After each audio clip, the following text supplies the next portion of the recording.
ये वही सरयू नदी है जिसमें भगवान राम ने जल समाधि ली थी। उसी सरयू मैया को अयोध्या का दुखड़ा सुनाता है और कहता है, सरयू मैया तेरा जल में राम समाहित है।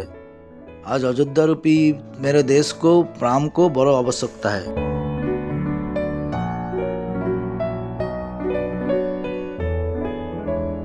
सरयू नदी की बात करें तो यह हिमालय से निकलकर अयोध्या होते हुए आगे गंगा नदी में मिलती है।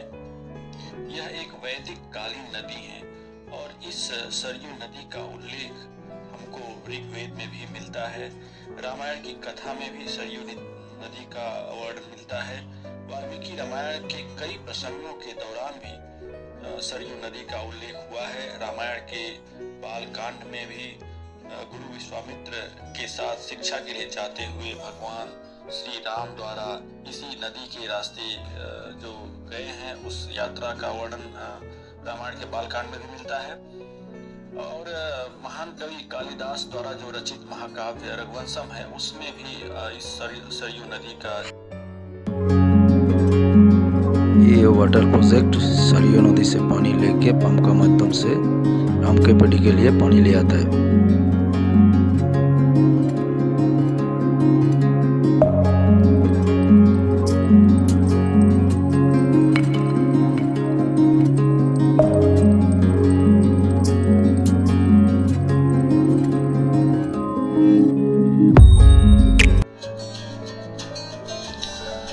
और यही सड़क के दूसरे छोर पर राम की पैड़ी है। राम की पैड़ी वास्तव में कई सारी खूबसूरत घाटों की एक श्रृंखला है। पूर्णिमा पर यहाँ स्नान करने के लिए लोग दूर दूर से आते हैं। दीपोत्सव का भी जो कार्यक्रम है वो यहाँ पर किया जाता है। राम की पैड़ी अर्थात राम घाट अयोध्या के जो मुख्य दर्शनीय स्थलों में से एक है और नए घाट के बन जाने से इसकी खूबसूरती और बढ़ जाती है।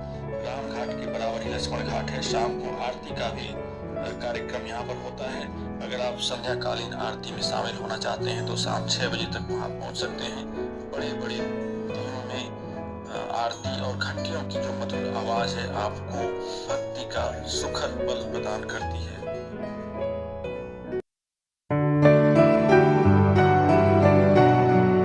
जय श्री राम।